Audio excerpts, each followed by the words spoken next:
Mesdames et messieurs, bonsoir. Bienvenue au journal. Le titre, séminaire de haut niveau sur les problématiques liées à la gestion des ressources humaines de l'État et des collectivités territoriales. Les experts mis en contribution. Plus de détails dans ce journal. Mesdames et messieurs, bienvenue au journal annoncé comme titre de ce journal. Pendant 3 jours, le commissariat au développement institutionnel, sous la direction du ministère de la Refondation de l'État, organise un séminaire de haut niveau sur la gestion des ressources humaines de l'État et des collectivités territoriales. Financé par la coopération canadienne, ce séminaire vise à contribuer à la reconfiguration du système de gestion des ressources humaines de l'État. Il se tient du 14 au 16 février 2023. Le reportage est de Moussa Samaki. C'est un cadre d'échange autour de la problématique liée à la gestion des ressources humaines de l'État et des collectivités territoriales. Pendant 3 jours, les acteurs et les experts, après avoir recensé et traité les principales difficultés auxquelles les structures chargées de la gestion des ressources humaines sont confrontées, formuleront des recommandations et proposeront des solutions. La gestion des ressources humaines a toujours constitué une priorité dans la stratégie de réforme de l'administration publique au Mali. En témoigne la place qu'elle occupe dans le programme de développement institutionnel deuxième génération, dont la première composante est consacrée à l'opérationnalisation du projet de reconfiguration du système de gestion des ressources humaines de l'État. Raison pour laquelle je tiens à exprimer ici notre sincère gratitude à l'ambassade du Canada pour son soutien constant aux 2 programmes de développement institutionnel, la première et la deuxième génération. Et comme vous le savez aussi, selon le commissaire au développement institutionnel, la gestion des ressources humaines de l'État et des collectivités territoriales souffre de plusieurs maux.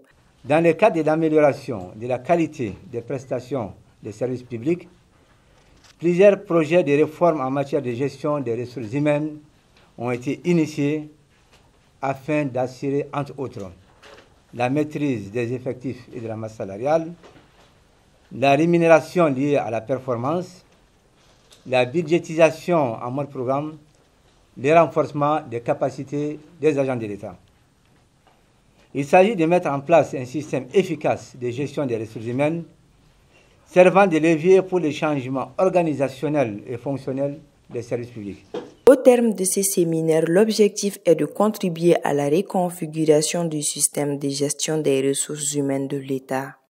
Après l'atelier de renforcement des capacités des îles verts, le séminaire régional sur l'inventaire des dimensions médicinales, thérapeutiques et culturelles du dromadaire en Afrique se tient du 14 au 16 mars 2023 à Bamako.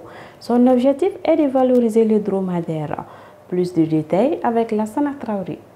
C'est un séminaire régional qui fait suite à un atelier sur la même question des dromadaires. Il est basé sur l'inventaire des dimensions médicinales, thérapeutiques et culturelles du dromadaire en Afrique, initié par l'Institut économique rural avec l'accompagnement de l'UNESCO. La particularité du dromadaire, c'est qu'au-delà des avantages écologiques, l'espèce joue également un rôle important en matière de sécurité alimentaire, de développement socio-économique et de réduction de la vulnérabilité des populations des zones arides à travers ses principaux produits que sont le lait, la viande et j'en passe. En effet, avec une demande mondiale en pleine croissance, le commerce de la viande dromadaire est devenu un marché dynamique représentant une opportunité pour les pays africains, quand bien même on constate une insuffisance de données fiables sur les flux réels. En ce qui concerne le lait, il représente la production la plus importante de l'animal et constitue aussi l'aliment de base des populations nomades. À travers ce séminaire, l'élevage naturel est valorisé sur tout l'inventaire de l'ensemble des connaissances et recherches acquises sur le produit du dromadaire qui d'ailleurs aurait plusieurs avantages sur la personne humaine, tels que son lait et des parties de son corps. On a trouvé quand même qu'il y a un aspect qui n'a pas été étudié du tout. C'est par rapport à l'utilisation des produits du dromadaire dans le traité, par rapport aux propriétés médicinales, thérapeutiques et aussi culturelle du dromadaire. À l'issue de cette rencontre, les éleveurs des dromadaires comptent mettre en place dans les jours à venir un cadre pour regrouper l'ensemble des spécialistes du dromadaire, de la science et du savoir locaux. Pour exiger à l'État le paiement intégral des 20% des frais scolaires de l'année 2021-2022, le groupement des associations de promoteurs et promotrices d'écoles privées a entamé une grève de 120 heures ce lundi. Observé dans plusieurs établissements privés, Khalifa Dambélé, promoteur du groupe scolaire Baïson Dambélé, nous donne son avis sur cette grève.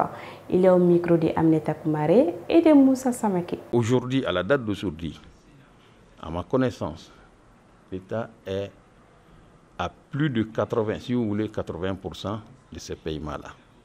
Ces paiements ont été faits, mais il se trouve qu'il y a une partie de ces écoles qui, jusqu'à présent, n'ont pas perçu les demi-bourses.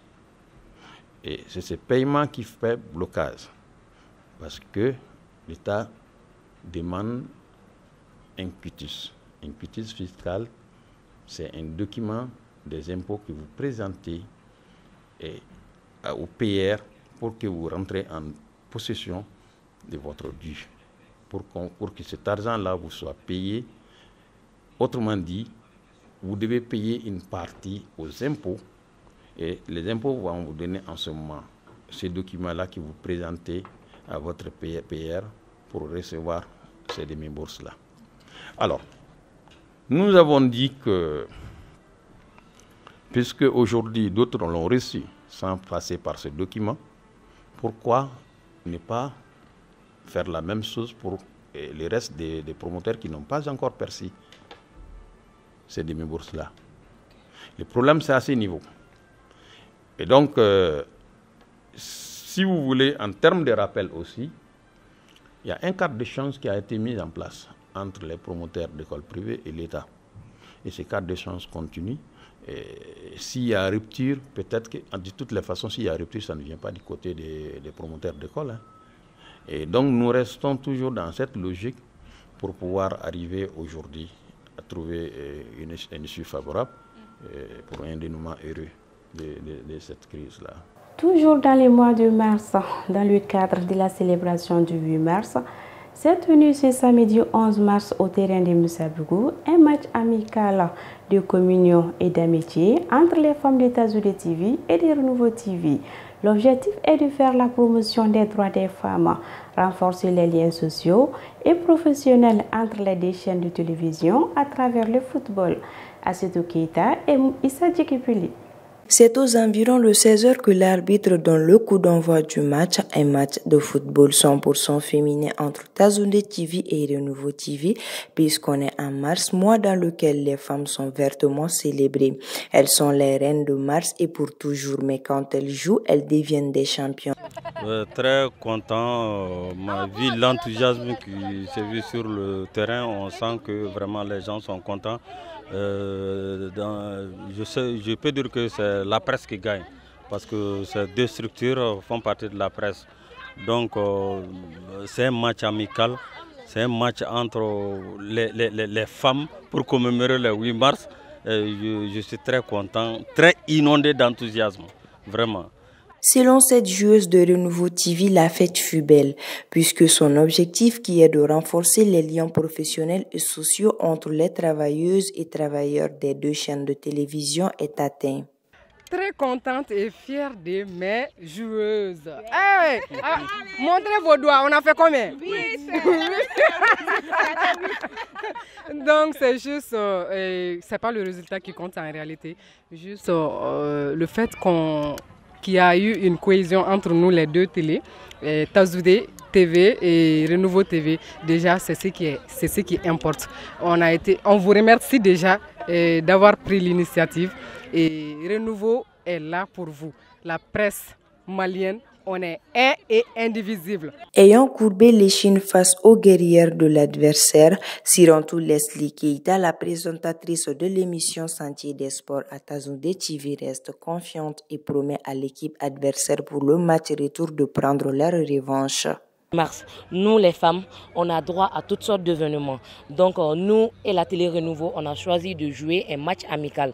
Donc le Renouveau TV nous a battu malheureusement 8-0. Mais 8-0, c'est la presse malienne qui gagne. C'est tout le monde qui gagne. Je suis très très heureuse. Et je pense qu'au match de retour, nous allons gagner, Inch'Allah. L'équipe de Renouveau TV sort vainqueur de ce match, source de renforcement des liens professionnels avec 8-0. Mais il faut rappeler que les résultats importent peu car l'objectif était de consolider les liens. À présent, l'actualité internationale qui nous amène au Rwanda avec l'arrivée d'un laboratoire mobile du groupe allemand Biotech et en russe, avec le commencement du jugement de l'opposant Vladimir Kara-Murza qui risque une lourde peine, et en Chine, avec la reprise de la délivrance de tout type de visa après 3 ans de restrictions. C'est commenté par Nafsat Berti. Au Rwanda, le premier bioténaire, un laboratoire mobile du groupe allemand Biotech, est arrivé lundi 13 mars à l'aéroport de Kigali. Il s'agit d'un projet en cours depuis octobre 2021, dont le Rwanda est le premier pays bénéficiaire et qui devrait également être lancé au Sénégal et en Afrique du Sud. Ce projet est destiné à augmenter la production de vaccins directement sur le continent africain. Ce laboratoire mobile de marque allemande a une capacité de production de 50 à 100 millions de doses par an. Les premières productions concerneront les vaccins à ARN, messager contre le Covid-19. Dans l'avenir, le laboratoire allemand espère développer de nouveaux produits utilisant cette technologie, notamment contre le paludisme et la tuberculose, qui sont pour l'instant en phase de test.